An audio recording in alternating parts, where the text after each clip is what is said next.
안녕하세요. 반갑습니다.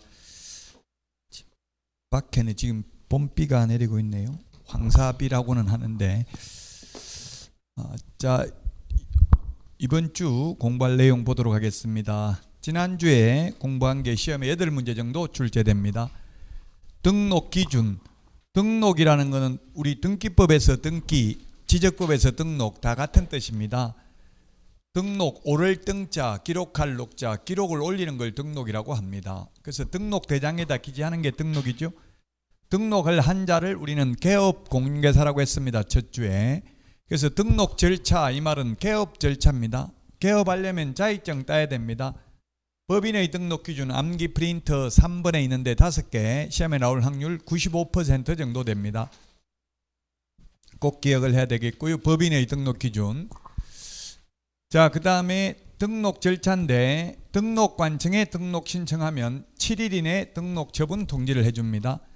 등록관청은 주소지가 아니고 사무소 소재지 시장, 군수, 구청장입니다. 자, 그 다음에 결격사유는 개업을 하거나 취직할 수 없는 결격사유입니다. 12가지가 있습니다. 암기 프린터 31번에 있고요. 특히 옛날에는 집행유예 기간인데 지금은 집행유예 더하기 2년간 결격사유에 해당되는 걸로 개정됐습니다. 자, 그 다음에 사무소는 1등록 1사무소, 사무소 한 번만 등록할 수 있고 하나밖에 둘 수 없습니다. 그런데 예외적으로 법인인 경우에는 분사무소를 둘 수 있습니다. 분사무소는 일반 회사 같으면 지사, 은행 같으면 지점을 우리는 분사무소라고 부릅니다. 이 법에서는 용어를. 공동사무소, 옛날에는 합동사무소라고 불렀습니다. 공동사용입니다. 사무소를 공동으로 사용하면 지금 칸막이를 설치합니까? 안 합니까? 칸막이 설치 안 돼 있고 칸막이가 설치되어 있고 별도의 출입문이 있다면 그건 별도의 사무소입니다. 직통계단으로 연결된 출입문이 있다면 유권해석이. 그래서 공동으로 사용하는 이유는 효율적인 업무 수행, 쉽게 말하면 월세 줄이려고 같이 쓴다고요. 요즘은 공유 오피스 이런 거 많더라고요. 여러분들도 합격하고 나면 공유 오피스 20만 원, 30만 원 내고 그냥 책상만 하나 주는 거예요. 아무것도 없고 그 7층에 이런데 손님 구하기 쉬워요, 어려워요? 굉장히 어렵죠. 자기가 광고비 다 내고 해야 된다고. 소위 말해서 워킹 손님은 없다고, 찾아오는 손님은 없다고요. 그런 거 선전 많이 하더라고. 공유 오피스 한 30만 원 정도 받고 그냥 책상만 하나 주는 거예요. 몇십 명씩 같이 사용하고 있고. 그런 데는 초보자들은 안 가는 게 좋겠죠. 자기가 마케팅을 할 능력이 되면 가더라도 아무것도 없는 상태에서는 가면 힘듭니다. 모르면 권리금 비싼 데 가야 된다는 얘기 결론은. 근데 물론 권리금이 적정하게 형성되어 있어야 되고요. 권리금은 통상적으로 1년간 순이익이 권리금으로 책정되어 있다고. 그럼 만약 중개사무소 권리금 3천만 원 달라고 하면 1년에 얼마 벌리는지 물어봐야 되겠죠. 3천만 원 벌려고 하면 한 매출액은 1억 정도 돼야 돼요. 30%가 순이익이고 30%는 비용이고 30% 직원 월급, 10%는 세금이라더라고요. 통상적으로 사업하는 분들 말 들어보면. 자, 그 다음에 법인의 겸업입니다. 법인은 6가지 암기 프린터 24번에 6개만 겸업할 수 있습니다. 법인, 회사는. 근데 이것도 나올 확률 95% 이상입니다. 그러나 개인의 경우는 겸업 제한이 없습니다. 개인은 타법에서 규제하지 않는 한 다른 업무도 할 수 있습니다. 자, 그 다음에 고용인은 직원입니다. 자격증 따가지고 취직한 직원을 소속공인중개사, 자격증 없이 취직한 직원을 중개보조원이라고 부릅니다. 고용신고는 업무 개시 전에, 고용관계 종료신고는 사후 10일 이내입니다.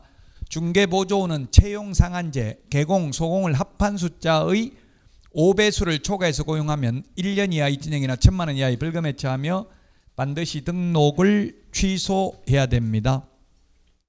자, 그 다음에 인장 등록인데 법인, 회사의 경우 법인 대표자 인장이 아니라 법인의 인감도장이어야 합니다. 상업등기규칙에 의해서 신고한 법인 인감도장이어야 합니다. 개인은 인감도장이 아니라도 됩니다. 아니라도 된다 이 말은 인감도장이라도 된다 이 말이죠. 아무 도장이나 상관없다. 다만 실제 성명이 나타난 인장해야 되지 아바타, 닉네임, 예명, 가명은 안 된다.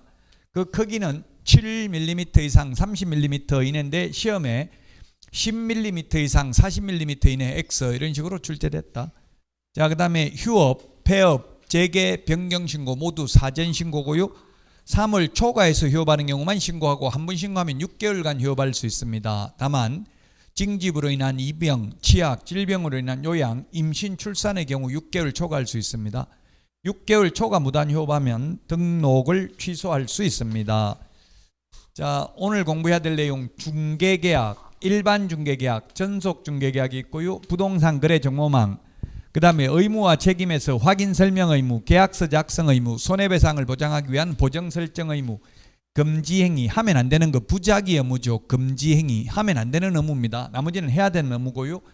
계약금 등의 반환 채무 이행 보장 제도까지 해서 8문제 정도 출제됩니다. 한 문제, 두 문제, 셋, 넷, 다섯, 여섯, 일곱.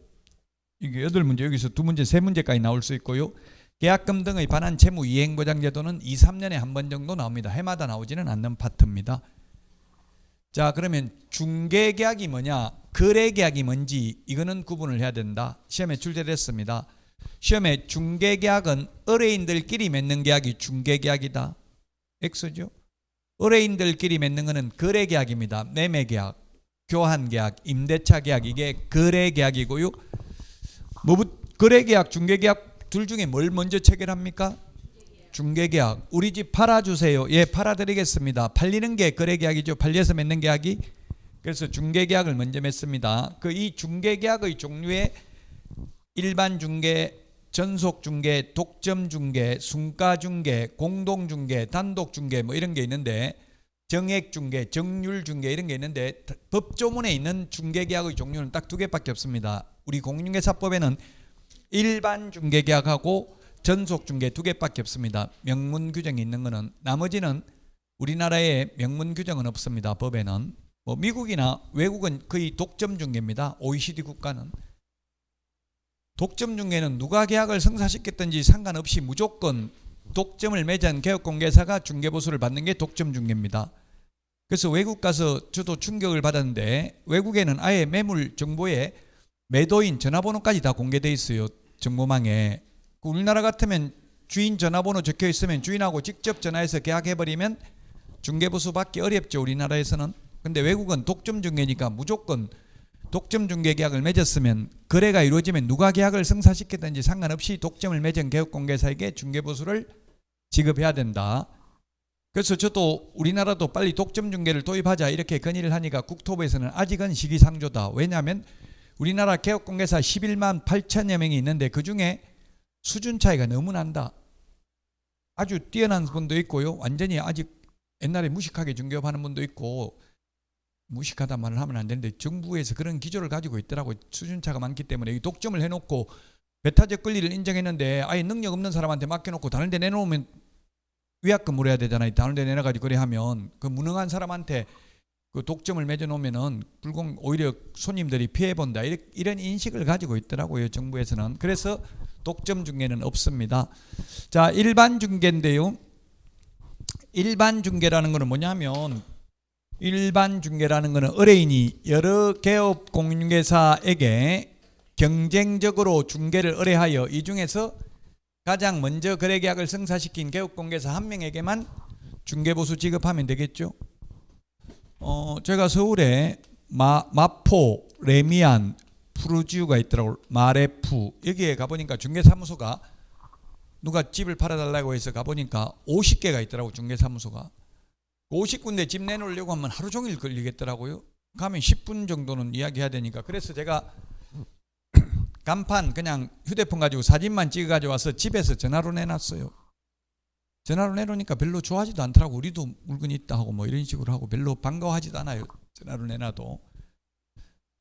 자, 어쨌든 이렇게 여러 군데 경쟁적으로 의뢰해가지고 그 중에서 먼저 거래계약을 성사시킨 사람에게만 중개보수 주면 되는 게 일반 중개계약이다. 일반 중개계약, 의뢰인은 일반 중개계약서 작성, 원래 일반 중개계약은 구두로 말로 주로 하는데 일반 중개계약서를 문서로 작성하도록 요청할 수 있다. 우리 암기 프린터 10번에 있나요? 물가 수준이 몇 번에 있어요? 물가 수준 10번요? 제가 10번인지 12번인지 이렇게 빨리 모르는 거는 별로 안 중요하다는 얘기 해마다 나오지는 않으니까 잘 모르는 거예요. 몇 번에 있는지. 물가 수준이라고 10번에 있습니다. 10번 첫 번째 까만 별표에 그 물가 수준이 이거 줄임말이라고요. 여기 있는 물가 수준, 중개 대상 물의 위치 및 규모, 거래 예정 가격, 거래 예정 가격에 의한 중개 보수, 의뢰인과 개업공개사가 준수해야 될 사항. 근데 시험에 이 물가 수준이 아닌 것 해가지고 기출문제 어떻게 나왔냐면 중개 대상 물의 상태 이렇게 나왔어요. 그 물가 수준 대가리만 암기하면 된다 이렇게 강의했는데 중개상 물의 상태 나왔으니까 저보고 거칠게 항의하더라고요. 너만 믿고 대가리만 암기했다가 틀렸다. 책임져라 이렇게 하더라고요. 무슨 대가리인지까지 알아야 돼. 그래서 대가리만 암기하면 안 되고요. 시험에 그렇게 나왔어요. 중개상 물의 상태, 상태가 아니라 위치 및 규모, 이걸 기재한 일반 중개계약서 작성을 요청할 수 있다. 요청받은 개업공개사는 그 요청을 거부할 수 있다. 일반 중개계약서 표준 서식, 법정 서식이 있다. 국토부 장관이 사용을 권장할 수 있지만 권장사항이기 때문에 따르지 않아도 되죠. 일반 중개계약서를 체결한 때에는 반드시 일반 중개계약서를 사용해야 된다 하면 X죠. 구두로 말로 해도 됩니다. 문서로 사용 안 하고.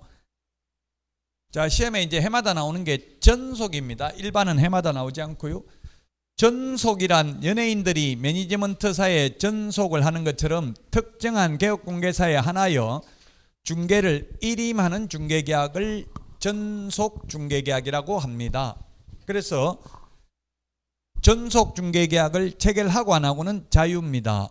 다만 전속 중개계약을 체결한 때에는 반드시 전속 중개계약서를 사용해야 되고 사용 안 하면 업무정지고요. 그 전속 중개계약서를 3년 동안 보존해야 됩니다. 자, 그리고 전속 중개계약을 체결한 경우 7일 이내에 일간신문 또는입니다. 이거 또는인데 시험에 정보망과 일간신문에 공개해야 된다. X로 출제됐습니다. 정보망 및 일간신문 하면 X입니다. 또는 둘 중에 한 군데만 공개해도 되고 둘 다 공개해도 상관없는 게 또는이죠. 밋이라고 하면 두 군데 다 해야 되는 거잖아요. 그래서 또는 시험에 출제됐습니다. 비공개 요청하지 않는 한 7일 이내에 공개해야 됩니다. 일반 중개계약은 정보 공개해라는 말도 없고 하면 안 된다는 말도 없기 때문에 일반 중개계약은 공개해도 되고 안 해도 됩니다. 아무 말이 없으니까. 그러나 전속 중개계약은 비공개 요청하지 않는 한 공개해야 됩니다. 비공개 요청한 거는 공개하면 안 되죠. 1995년도 8회 시험에 강원대학교 문영기 교수께서 이런 것도 출제됐습니다. 대대로 물려받은 문전 옥답이어서 정보를 공개하지 말라고 요청하였으나 신속한 거래계약 체결을 위해서라면 공개할 수도 있다. 개업공개사는 X입니다. 시골에는 말들이 많거든요. 산 몰래 팔아먹으려고 하는데 공개해가지고 분쟁이 생길 수 있다는 이야기예요. 몰래 팔아먹으려고 하는 사람한테는 공개하지 말라고 하면 공개하면 안 됩니다. 자, 우리 교과서는 202페이지고요. 암기 프린트는 5번에 있습니다. 전속 중개계약 시 정보 공개해야 될 사항 7가지가 있는데 특상태 조건 공검입니다. 그 부동산을 특정하기 위해서 필요한 사항, 그게 뭡니까? 소재지, 면적 등이 되겠고요. 그 다음에 벽면, 도배 상태는 공개하는데 바닥면의 상태는 확인 설명은 하지만 공개하지는 않습니다. 바닥면의 상태는. 그 다음에 설비 상태, 입지 환경 조건, 권리관계. 5번, 7번이 시험에 잘 나옵니다. 인적사항 X, 이 말은 시험에 인적사항은 공개하지 아니할 수 있다. X입니다. 공개하여서는 아니 된다. 또 7번에 공시지가, 임대차인 경우 공개하지 아니할 수 있다. 시험에 임대차인 경우 공시지가 공개하여서는 아니 된다. X라고요. 좀 말장난이 심해요. 공인중개사법은 특히. 왜냐하면 내용이 그렇게 많지 않기 때문에 말장난으로 틀리게 만든다고요. 자, 그 다음에 5번, 7번이 특히 중요하고요. 공법상 이용제한 거래규제, 거래 예정금액. 거래 예정금액이라는 것은 개업 공인중개사가 계략적으로 평가한 금액이라고 9회 시험, 10회 시험에 딱 출제됐습니다. 25년 전에. 법조문에는 거래 예정 금액이 뭔지 명문 규정 없습니다. 근데 시험에 과거에 나왔을 때 개업공개사가 계략적으로 평가한 금액이니까 일종의 시세라고요. 자, 그래서 이 정보 공개해야 될 내용 암기 프린트 5번에 있으니까 꼭 암기해야 될 사항입니다. 우리 기본서 201페이지에 또 있는데 이게 전속중개계약서 서식을 한번 봅시다. 201페이지.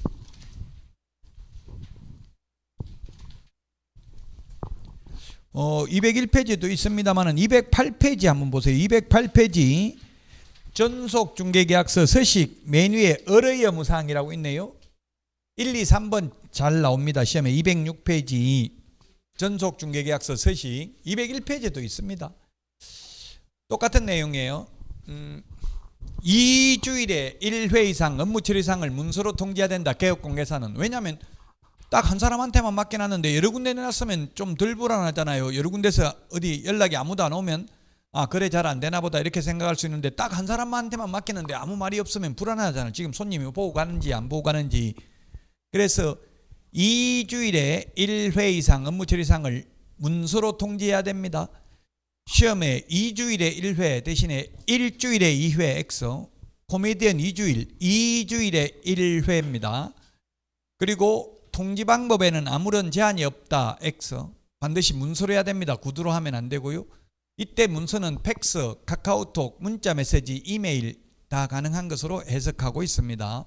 8회 시험에 팩스로 통지했다. 괜찮은 걸로 봤어요. 옛날 8회 때면 1995년이고 그때는 진짜 팩스로 물건 정보를 주고받고 했어요. 옛날에는. 지금은 팩스로 주고받는데 없죠. 전부 인터넷으로 그냥 바로 가능합니다. 로그인해서 가능한데. 자, 그 다음에 7일 이내 정보를 공개해야 되는데 공개하고 나면 공개한 사실을 지체 없이 의뢰인에게 문서로 통지해야 된다. 역시 7일 이내 일간신문 또는 정보망에 공개를 해야 됩니다. 그리고 그게 3번에 보니까 확인 설명 의무를 성실히 이행하라고 서식에 되어 있습니다. 그러면 시험에 이렇게 나오진 않았지만 만약 극단적으로 일반 중개계약을 체결한 경우 확인 설명 안 해도 되지만 전속 중개계약은 반드시 확인 설명해야 된다 하면 X입니다. 확인 설명은 어떠한 경우에도 생략할 수 없습니다. 시험에 의뢰인의 요청이 있는 경우에 하나여 설명하면 된다. 중개보수를 받지 아니한 경우는 설명 안 해도 된다. X로 출제됐어요. 중개보수를 안 받아도 설명해야 됩니다. 어떠한 경우에도 확인 설명은 생략할 수 없다.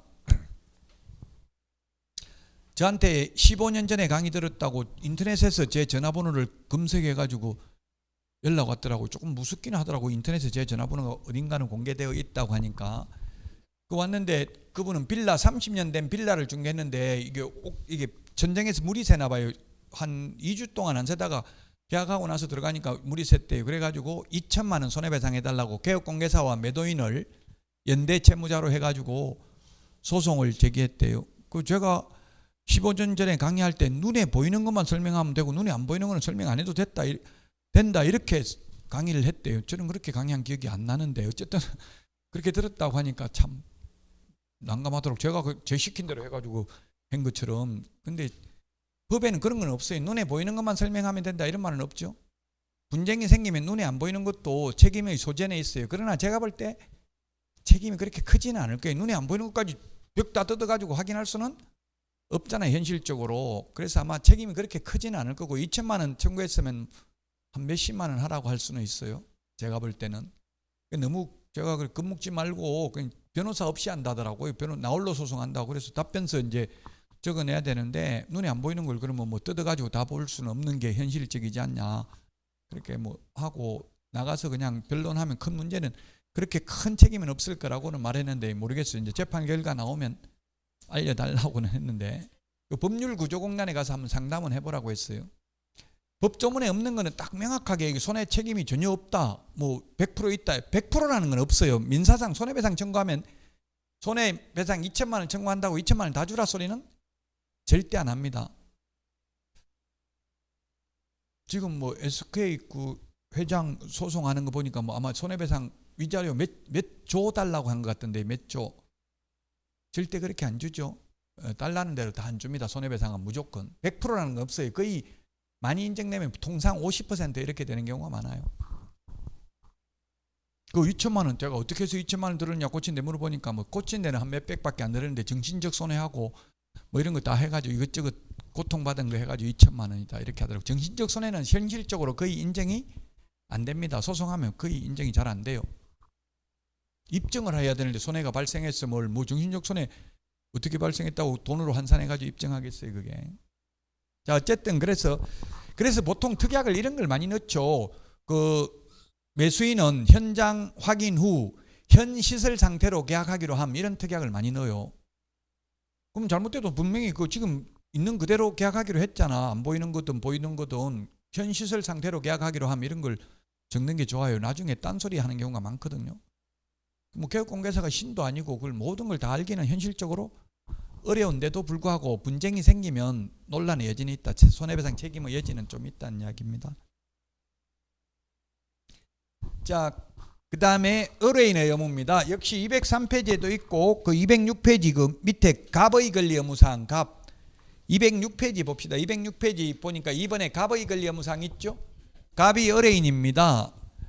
자, 요거 지금 요거 읽어보면 뭐냐면 만약에 갑이라는 의뢰인이 A라는 개업공개사와 전속을 맺어놓고는 전속을 맺은 개업공개사가 아닌 다른 비개업공개사에게 중개를 의뢰하여 거래한 경우에는 위약금을 50% 지급합니까? 100% 지급합니까? 100%입니다. 100%. 자, 그 다음에 또 A 전속을 맺은 개업공개사가 소개시켜준 매수 의뢰인, 뭐 매수 의뢰인을 그냥 을이라고 편의상 하겠습니다. 그러면 이 을과 전속을 맺은 개업공개사가 소개시켰는데 전속을 맺은 개업공개사를 배제한 채 손님들끼리 다이렉트로 모여서 만나서 직접 계약을 했다 하더라도 역시 중개보수의 100%에 해당하는 위약금을 지불해야 됩니다. 여러분들 현업에 나가면 이거 손님들끼리 붙여놓으면 안 되고 감시를 해야 돼요. 손님들끼리 붙여놓으면 자기들끼리 뭐 복비 많이 줄 필요 뭐 있냐, 우리끼리 만나서 내일 이야기하자 이렇게 하고 전화번호 주고받고 그냥 안 한다고 가버리는 수가 있어요. 그럼 나중에 그 자기들끼리 만나서 계약했는지 안 했는지 한참 지나야 알게 된다고요. 잘 모를 수도 있고 끝까지.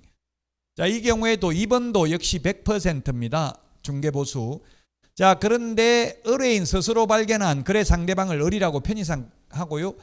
스스로 발견한 거래 상대방을 을하고 직접 계약을 체결한 경우에는 위약금이 50%입니까? 100%입니까? 아니면 0%입니까? 위약금 보수 답은 0%입니다. 위약금이나 보수는 0%라고요. 없다고요. 한 푼도. 위약금이나 보수는 없으니까 퍼센트로 굳이 따지면 0%라고요. 위약금이나 중개보수는 없어요. 이게 시험에 나와요. 여기에서 거의 한 문제. 위약금이나 중개보수는 없고 다만 비용을 준다고 비용. 근데 비용을 무한대로 인정해 주는 게 아니라 50% 중개보수의 50% 범위 내에서 사회통념상 상당하다고 인정하는 비용만 줍니다. 자, 시험에 그래서 기출문제를 보면 100만 원 중개보수를 A가 거래를 성사시키면 받기로 돼 있는데 갑이 스스로 발견한 의뢰인하고 직접 계약을 체결했고 이 경우 A 개업공개사가 지출한 비용이 60만 원인 경우에 비용을 60만 원 지출했는데 이모한테 팔았다고요. 자기 이모한테. 이런 경우 이 A 전속을 맺은 개업공개사가 갑 의뢰인으로부터 얼마 받을 수 있는가 기출문제 이렇게 나왔다고요. 30만 원, 25만 원, 50만 원, 110만 원. 답은 50만 원이라고. 비용을 60만 원 지출해도 다 주는 게 아니라 중개보수의 50%까지만 인정해 주니까 50만 원만 받는다고요. 만약 비용 40만 원 지출했으면 40만 원 다 받죠. 비용 지출한 거 없으면 한 푼도 못 받는다고요. 그리고 의뢰인은 중개사물 확인 설명 의무를 이행하는데 협조해야 된다라고 적어놨는데 협조 안 해도 처벌 규정은 없습니다. 선언적 의무라고 봐야 되겠습니다. 협조해야 된다는 말. 자, 다음은 부동산 거래 정보망입니다. 정보망은 209페이지 우리 기본서 209페이지에 있는데 정보망은 개업 공인중개사 상호 간의 정보를 교환하는 체계가 정보망입니다. 조금 이따 그림 볼 겁니다. 자, 거래 정보망을 운영하는 사람을 거래 정보 사업자라고 하는데 거래정보사업자가 되려면 국토부 장관으로부터 지정을 받아야 됩니다. 공인중개사법에 지정이라는 표현은 오직 여기 한 번입니다. 인가는 협회 설립 인가 딱 한 번 있습니다. 허가라는 말은 없습니다. 공인중개사법에는 허가가 없다고요. 부동산 거래 신고 등에 관한 법률에 토지거래 허가 이런 말 있죠. 공인중개사법에는 허가는 없습니다. 근데 신고, 승인, 보고 뭐 이런 거는 있습니다. 자, 그러면 국토부 장관한테 지정 신청을 하면 시험에 요 숫자가 많이 출제됐는데요. 30일 이내에 지정서를 교부해야 됩니다. 우리 교과서는 지금 212페이지에 요 그림이 있기는 합니다. 조그만하게 212페이지 가운데 조그만하게 그림 있죠. 30일 이내에 지정서를 교부하고 지정 요건을 갖췄으면, 요건을 못 갖췄으면 반려하겠죠. 30일입니다. 요 30일 3월 1년 요 숫자 중요하다고요. 그 다음에 지정받은 날로부터 3개월 이내에 운영규정을 제정하여 승인받아야 되고요.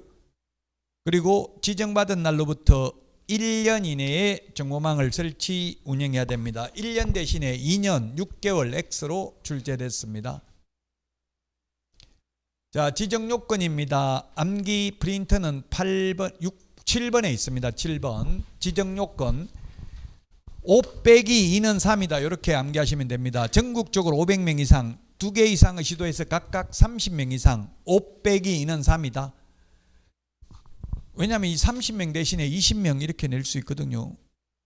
20명이라는 숫자는 어디 있어요? 협회 창립총회 600명인데 서울특별시에서 100명 이상, 광역시 밀도에서 20명 이상이거든요. 그거하고 헷갈린다고 20명, 30명. 그래서 5 빼기 2는 3이다. 이렇게 30명이 되겠고요. 정보처리 기사 1인 이상입니다. 기능사, 산업기사 X, 2인 X 이렇게 출제됐습니다. 기출문제. 그 다음에 공인중개사 1인 이상인데 개업 공인중개사 1인 이상 X. 그 다음에 시험에 나온 적은 없는데 제가 국토부에 이런 질문을 해봤어요. 한 사람이 정보처리 기사 자격증도 있고 공인중개사 자격증도 있으면 한 명만 고용하면 되냐? 아니면 따로따로 고용해야 되냐 물으니까 국토부 답변은 따로 고용을 해야 될 것으로 사료됩니다. 혼자서 여러 가지를 몸은 하는데 다 하기는 어려울 것으로 보여집니다. 이렇게 하더라고. 물론 시험에는 안 나왔습니다. 그렇게까지 저처럼 디테일하게. 한 사람이 자격증 다 가지고 있어도 보통 주택관리사 이런 거 하면은 뭐 보일러기사 이런 거, 전기기사 이런 거 다 가지고 있는 분도 많더라고. 주택관리사무소 소장, 주택관리사 시험. 근데 우리 아파트도 보니까 주택관리사는 아무 일도 안 하더라고. 그냥 지시하고 결제만 하지 일은 안 하더라고. 일은 안 하는데 편할 것 같지만 책임은 져야 돼요. 잘리면 직원은 안 잘리고 소장이 잘린다고. 뭐 입주자 대표회한테 밑보이거나 분여회 이런 데 밑보이면 소장이 잘리겠죠. 그 책임지는 게 소장이지 실제 일은 거의 안 해요.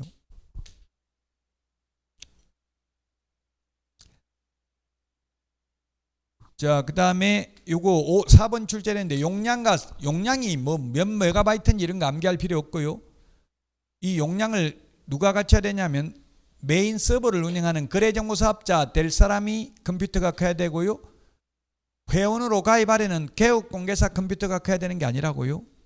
거래정보사업자 될 사람 컴퓨터가 일정 규모 이상이어야 한다. 자, 우리 기본서 210페이지에 있는 내용인데요. 자, 정보망이라는 게 이게 정보망인데요. 개업 공인중개사 상호간의 정보를 교환하는 체계다. 그러면 A 개업공개사가 매도 의뢰인으로부터 매도 의뢰를 받으면 매물을 정보망에다 올린다. 그러면 매수 의뢰를 받은 B 개업공개사가 이 정보망에 들어가서 물건을 찾아가지고 매수인한테 이런 물건이 있는데 살 거냐 물어보고 산다 하면 누구한테 연락해요? 매도인한테 직접 살 사람이 있다고 연락한다. 매물 올린 A 개업공개사한테 연락한다. 누구한테 연락해요? 매도인은 전화번호 공개 못해요. 인적사항 공개하여서는 아니 된다. 공개 못하도록 하는 이유가 개인정보보호법이라기보다는 이게 공개를 해버리면 중개보수를 못 받아요. A는 매물만 올리고. 그래서 공개하지 말라고 하는 거예요. 옛날 개인정보보호법 없을 때도 인적사항 공개하지 말라 했거든요. 그래서 연락처가 없어서 할 수도 없어요. 그래서 A한테 연락하면 A가 다시 매도인한테 팔 건지 물어보고 판다고 하면 거래계약이 성사되고, 거래계약이 성사되고 나면 A 개업공개사는 매물 삭제를 요청해서 정보망에서 삭제해야 되고요. 허위매물 계속 올려놓으면 업무정지입니다. 정보망에 올려놓으면. 근데 표시광고 유튜브 채널이나 뭐 네이버 부동산이나 직방이라든지 뭐 다방 이런 데다가 거래 완료해가지고 매물 올려놓으면 500만 원 이하의 과태료입니다. 허위매물, 미끼매물, 낚시매물. 다른 학원에서 저한테 따지더라고. 거래 완료라고 해놨는데 왜 처벌하냐 묻던데, 그거는 뭐 저한테 물을 일이 아니고 허위매물 올리면 처벌을 한다 해놓고 다만 거래 완료라고 써놓은 경우는 그러하지 아니하다 이런 법조문이 있어야 된다고. 제형 법정주의이기 때문에 그래요. 우리나라는. 와이프가 갱년기가 와가지고 우울증이 와가지고 저보고 좀 죽여달라더라고요. 죽고 싶다고. 그 죽여달란다고 죽이면 처벌받아야 안 받아요? 자기가 원해서 죽여주는데. 살인죄입니다. 살인죄. 촉탁살인죄예요. 그 내가 끌고 들어가지 마라. 내가 감옥 보낼 일이 있냐 이렇게 해서 죽으려면 내 없을 때 몰래 혼자 죽으라 이랬더니만 아직은 안 죽고 있어요. 예, 그 마찬가지에 그 거래 완료해가지고 올려놔도 처벌한다고요. 법조문에 그런 건 처벌 안 한다는 규정이 없기 때문에 그냥 허위매물 올리면 처벌한다고만 돼 있지 거래 완료 써놓은 거는 처벌 안 한다 이런 말이 없잖아요. 단서가. 그래서 처벌합니다. 자, 어쨌든 그래서 이게 정보망이다. 정보망은 개업 공인중개사 상호간의 정보를 교환하는 체계이다. 자, 다음은 212페이지 의무사항인데 거래정보사업자 의무사항입니다. 거래정보사업자 의무사항인데요. 거래정보사업자는 개업공개사로부터 의뢰받은 정보에 한하여 공개해야 된다. 시험에 의뢰인으로부터 의뢰받은 정보에 한하여 공개해야 된다 하면 X입니다. 의뢰인한테 의뢰받아가지고 정보 공개하면 그건 직거래 사이트라고요. 네이버 부동산, 직방, 뭐 호갱노노 이런 거는 일반인들도 매물 볼 수 있잖아요. 그건 정보망이 아니라고요. 정보망은 우리 중개사무소에 가서 뭐 아파트 있습니까 물어보면 개업공개사님들이 컴퓨터 보고 예 뭐 있습니다 말하잖아요. 그게 정보망이라고. 개업공개사 아이디 패스워드로 로그인할 수 있는 게 정보망이라고요. 개업공개사 상호간의 정보를 교환하는 체계. 의뢰인한테 직접 받아서 정보를 공개하면 그건 직거래 사이트다. 정보망이 아니고. 반드시 개업공개사로부터 의뢰받은 정보에 한하여 공개해야 되고요. 다르게 공개하거나 의뢰받은 내용과 개업공개사에 따라 차별적으로 공개하면 1년 이하의 징역이나 1,000만 원 이하의 벌금이고 지정을 취소할 수 있습니다. 차별적으로 공개한다는 게 뭐냐면 왕따시키는 것. 현실적으로는 왕따시키고 있죠. 회원업소, 비회원업소 해가지고 회원업소들끼리만 정보를 공유하고 있어요. 대부분. 현실적으로는. 그렇게 하면 이론적으로는 1년 이하의 징역이나 1,000만 원 이하의 벌금입니다. 지정을 취소할 수 있습니다. 자, 그 다음에 개업공개사의 의무인데 개업공개사 거짓 정보 공개하면 업무정지입니다. 제가 유튜브 채널에 허위매물 올리면 500만 원 이하의 과태료라고 했죠. 개업공개사들이 보는 정보망에 허위매물 올리면 업무정지예요. 업무정지하고 500만 원 과태료 뭐가 더 무거운 벌이에요? 뭐가 무겁다고 규정은 없지만 국토부에서는 업무정지를 500만 원 이하의 과태료로 완화했다. 개정 이후에 이렇게 밝힌 적이 있어요. 그럼 업무정지가 더 무겁다는 이야기예요. 6개월 동안 문 닫아놓고 월세 내야 되고 500만 원 과태료 내고 차라리 한 건 해버리면 되니까. 그래서 이게 거래정보망에다가 거짓정보 공개하면 업무정지, 표시광고하면서 거짓정보 허위매물 올리면 500만 원 이하의 과태료라고 유튜브 채널이나 이런데 네이버 카페라든지 뭐 블로그 같은데 밴드 같은데 허위매물 올려놓으면 500만 원 이하의 과태료. 그 다음에 거래가 완성되면 계약 성립되면 지체 없이 거래정보사업자에게 통보해서 정보망에서 삭제해야 됩니다. 삭제 안 해도 역시 6월 이하의 업무정지입니다. 거래정보사업자 지정 취소 사유 우리 교과서는 213, 암기 프린트는 8번에 있습니다. 부운정 1해 취소하여야 한다가 아니라 할 수 있다. 누가? 국토교통부 장관이. 거짓 부정한 망보로 지정받은 경우 운영규정을 위반해서 정보망을 설치 운영하면 지정 취소뿐만 아니라 500만 원 이하의 과태료. 그 다음에 차별적으로 정보를 공개하면 허위매물 공개를 하면 거짓 매물 개업공개사한테 의뢰받은 정보 외의 정보를 공개하거나 차별적으로 공개하면 1년 이하의 징역이나 1,000만 원 이하의 벌금에 처하며 또한 지정을 취소할 수 있다. 지정받은 날로부터 1년 이내에 정보망을 설치 운영하지 않는 경우에 지정을 취소할 수 있다. 사망, 해산하면 취소할 수 있다. 논리적으로 보면 사망, 해산하면 취소하여야 한다라고 하는 게 사실 타당해 보이는데 법조문에 할 수 있다기 때문에 시험에 하여야 한다 나오면 X예요. 시험에 나오면 법조문 있는 대로 답해야 돼요. 지정 취소는 하여야 한다 하면 무조건 X. 할 수 있다. 있다. 결론은 지정 취소 안 하겠다는 이야기예요. 왜냐하면 지금 현재 지정받은 거래정보사업자가 협회, 한방, PC버전 딱 하나밖에 없어요. 우리나라에. 하나밖에 없는데 취소해버리면 할 사람 없겠죠. 그 지금 현실적으로 현업에 나가면 이 한방 정보망에다 공개하는 게 아니라 사설 정보망에다 공개를 하고 있는 게 현실입니다. 왜냐하면 이게 또 웃기는 게 이렇게 지정 요건은 까다롭게 만들어 놓고 지정을 안 받아도 처벌 규정은 없습니다. 그래서 전부 지정 안 받은 사설 정보망에다 공개하고 있는 게 현실이다. 취소 세계는 청문을 해야 된다. 들을 청, 들을 문, 청문이. 듣는 게 청문이에요. 죽고 없으면 들어볼 수 있어요, 없어요? 그러니까 청문 안 해도 된다고. 사망, 해산. 개인이 죽는 거하고 법인 해산하는 거하고 똑같습니다. 법인 회사죠. 회사는 죽는, 숨을 쉬는 사람이 아니니까.